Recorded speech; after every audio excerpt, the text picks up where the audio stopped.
seems that we face a never-ending struggle. You know, we've just come through Pesach and Hag HaMatzot, and before that time and during that time and even now, we're trying to rid ourselves of the leaven of Egypt. That is the Egyptian mindset, the Egyptian way of thinking. We're trying to renew our thinking, and we're also trying to conquer and get rid of our old carnal nature. Now, I believe that to some degree we were all successful, but we have to beware, because the struggle to become the type of person that Yahweh wants to live with forever is not over by any means. And for this reason, do your utmost to add to your belief uprightness, and to uprightness knowledge, and to knowledge self-control, and to self-control endurance, and to endurance reverence, and to reverence brotherly affection, and to brotherly affection love. For if these are in you and increase, they cause you to be neither inactive or without fruit in the knowledge of our Master, Yeshua Messiah. You see, these are like building blocks. And what should that remind us of? Galatians 5:22, the fruits of the Spirit, right? I'm sure we're all familiar with that. But what stood out to me in this passage was they cause you to not to be inactive. We don't learn everything overnight. We can't expect to, and we can't expect anyone else to learn everything overnight. As soon as someone's foot crosses the threshold of that door, a new person, as soon as their big toe steps across, we don't go running up and say, okay, here's 613 commandments. You got to keep the Sabbath. You got to keep the holy days. You got to keep the clean food laws. You got to do this. You got to do that. You got blah, blah, blah, blah, blah. You just overwhelm them. They're going to turn around and walk out.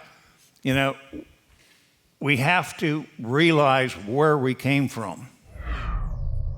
Yahweh, who does sojourn in your tent, and who does dwell in your set-apart mountain?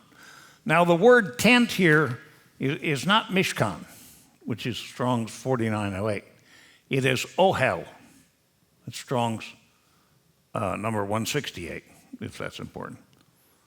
And it's not just a dwelling place, but it carries the connotation of being a dwelling place for a family group. A dwelling place for a family group. In other words, we're not alone.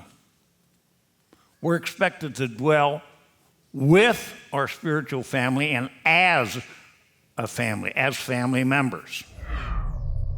We have to watch who our companions are. We have to watch who we associate with. I told my children from the time they were little, you are who you associate with. I'm not saying it's wrong to have worldly associations, but we have to be very careful who we get close to. Our walk, our halakha between now and the kingdom is not going to be easy. There's going to be great distress. We're going to go through trials and tests and temptations. Somebody who was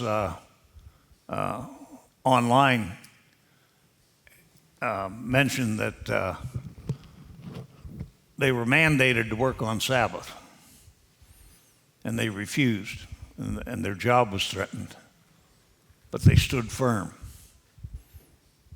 and they still have their job, and they're not working on the Sabbath anymore. See, we have to stand firm. Why do these tests and trials come our way? Well, very simple, Deuteronomy 8:2. But someone might say, you have belief and I have works. Show me your belief without your works, and I show you my belief by my works. In other words, we have to put our faith and our belief into action toward one another and toward others. And I see that being done here in Beth Shalom. You believe that Elohim is one. You do well. Well, the demons believe and shudder. The devils, the demons, whatever you want to call them, have belief. And they shudder because they know what's coming. And so if we just have belief, we're really no better off than they are we? But do you wish to know, O foolish man, that belief without the works is dead? So we have to put our belief into actions. In other words, we have to prove ourselves to Yahweh. We don't need to bicker about, is it pagan to say amen? Is the Star of David pagan? Do we have to wait till we see 2 stars to know that or 3 stars? You know, and we can find plenty of things to bicker about. The calendar's one of them. It's a pretty big one. But instead of arguing, let's learn to encourage one another, and that simply means respect one another. So we not only have to watch who we associate with, but we have to watch our activities, our personal activities when we're home. Nobody's going to monitor us except Yahweh. But we have to monitor ourselves. We have to turn away from and despise those who are not doing what's right, who call upon other gods, who turn their children over to Molech, who condone some of this filthy unrighteousness that we see cropping up in the world today. We have to turn our back on them. We have to tell them, you're a reprobate. Get away from me.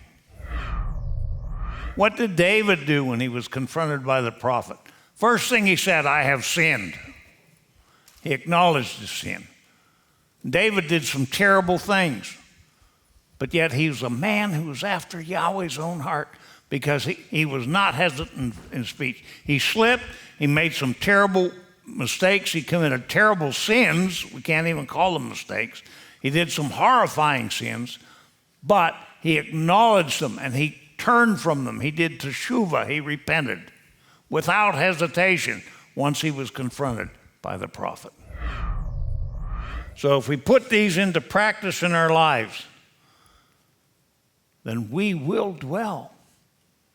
We will be among those who dwell in Yahweh's ohel, Yahweh's tent, on Yahweh's holy mountain.